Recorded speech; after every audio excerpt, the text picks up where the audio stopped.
Hello guys! Welcome to my mini vlog for today's ganap. So, face check with Nobel. So, ayan ang ganap. Early in the morning. So, sayo na kayo mga iyabab. Wala pa kayo mga estudyante na abot. So, after pila ka minutes, daga na dyan ibay mga abot na mga estudyante.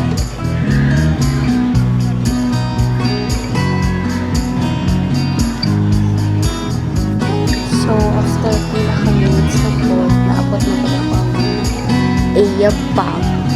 So, video, and then dahil sinabel kahit saan ibutang dyan. Grabe, katabuan. Ang bot na lang.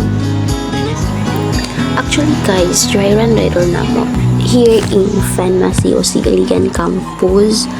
And then also practice some recognition in NSTP subject. So far, so good. So happy. I'm so happy ha.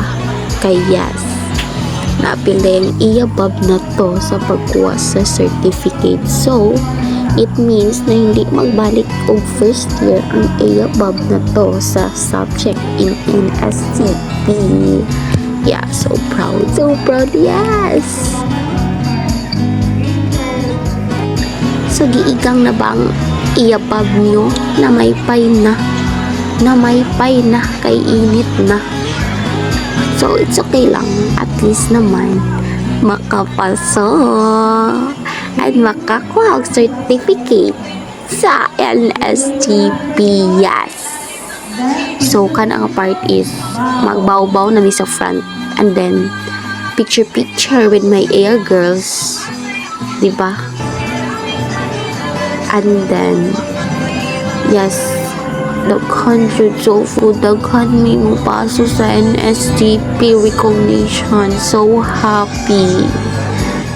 Yes, pila mi ka course na diri not only HTM course but also na ang mga BS nursing, psychology, what else? I don't know, pero basta daghan may dili lang kami nga mga HTM na course.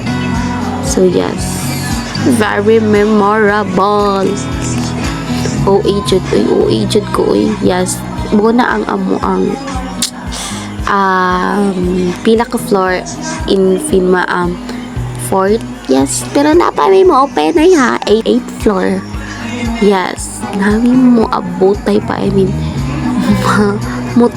ay natukod na siya. Yeah, 8th floor ha, imagine.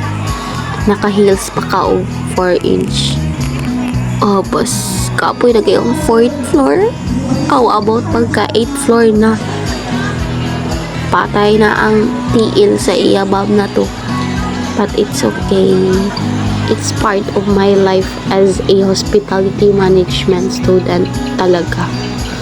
So, ayan lang guys. Thank you and mabuhay.